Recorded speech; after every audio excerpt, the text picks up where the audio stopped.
ओम नमः शिवाय। जय माता दी। दोस्तों भगवान को पाने का सबसे सरल मार्ग क्या है?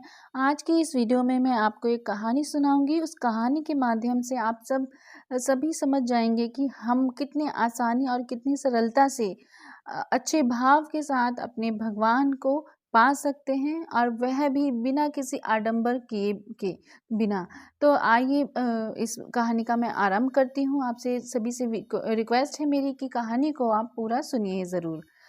एक गांव में एक बुढ़िया माई रहती थी। बुढ़िया के आगे पीछे कोई नहीं था, इसलिए बुढ़िया माई बेचारी अकेली रहती थी।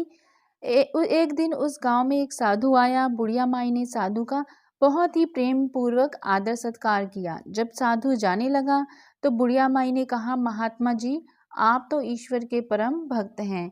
कृपा करके मुझे ऐसा आशीर्वाद दीजिए जिससे मेरा अकेलापन दूर हो जाए। अकेले रह रहकर मैं ऊब चुकी हूँ। साधु ने मुस्कुराते हुए अपनी झोली में से बाल गोपाल की एक मूर्ति निकाली और बुढ़िया को देते हुए कहा, माई, ये लो आपका बालक है। इसकी आप अपने बच्चे की तरह प्रेम पूर्वक लालन पालन करते रहिए। बुढ़िया माई बड़े लाड़ प्यार से ठाकुर जी का लालन पालन करने लगी। एक दिन गांव में कुछ शरारती बच्चों ने देखा कि माई मूर्ति को अपने बच्चे की तरह लाड़ प्यार करती है। नटखट बच्चों ने माई से हंसी मजाक करने की सूझी। उन्होंने माई से कहा, अरे मैया सुन, आज गांव में जंगल में एक भेड़िया घुस आया है जो छोटे बच्चों को उठा कर ले जाता है और मार कर खा जाता है। तू अपने लाल का ख्याल रखना, कहीं भेड़िया इसे उठाकर ना ले जाए। बुढ़िया माई ने अपने बाल गोपाल को उसी समय कुटिया में विराजमान किया और स्वयं लाठी लेकर दरवाजे पर पहरा लगाने के लिए बैठ गई।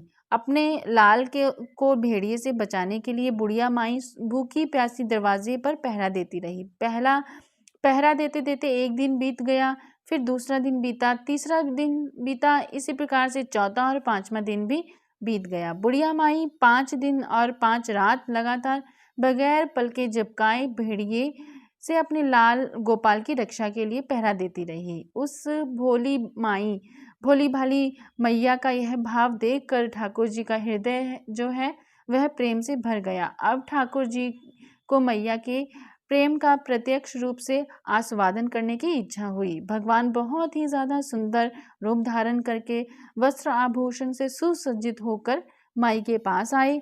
ठाकुर जी के पांव के आहट पाकर मैया डर गई कि कहीं दुष्ट भेड़िया तो नहीं आ गया मेरे लाल को उठाने। माई ने लाठी उठाई और भेड़िए को भगाने के लिए उठ खड़ी हुई। तब श्याम सुंदर ने कहा, मैया, मैं हूँ, मैं तेरा वही बालक हूँ जिसकी तुम रक्षा करती हो। माई ने कहा, क्या? चल हट, तेरे जैसे बहुत देखे, तेरे जैसे सैकड़ों अपनी लाल पर न्यौछावर कर दूं। अब ऐसे मत कहियो, चल भाग जा यहाँ से। ठाकुर जी मैया के इस भाव और ऐसे व्यवहार को देखकर बहुत ज़्यादा प्रसन्न हुए। ठाकुर जी मैया से बोले, अरे मेरी भोली मैया, मैं त्रिलोकीनाथ भगवान हूँ, मुझसे जो चाहे वह वर ले लो, मैं तेरी भक्ति से प्रसन्न हूँ। बुढ़िया माई ने कहा, अच्छा आप भगवान हो, मैं आपको 100 प्रणाम करती हूँ।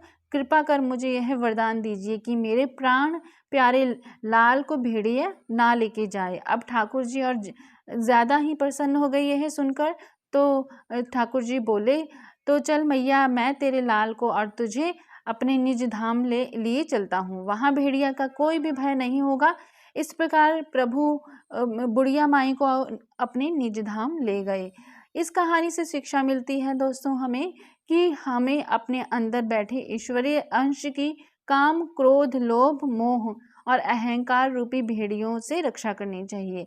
जब हम पूरी तरह से तन्मय होकर अपनी पवित्रता और शांति की रक्षा करते हैं तो एक ना एक दिन ईश्वर हमें दर्शन जरूर देते हैं। और भगवान को पाने का सबसे सरल मार्ग है भगवान को प्रेम करो। निष्काम प्रेम जैसे बुढ़िया माई ने किया, बिना किसी इच्छा के वह निष्काम प्रेम उस कान्हा जी को करती रही। उस इतनी निष्ठा, इतना प्रेम दिया कि देखिए उन्हें भगवान की प्राप्ति हो ही गई। वीडियो को लाइक कीजिए, शेयर कीजिए और वीडियो को औरों के साथ भी ज़रूर शेयर कीजिए और चैनल को सब्सक्राइब कीजिए। आगे इसी प्रकार की वीडियोस में लाती रहूँगी। ओम नमः शिवाय। जय माता दी।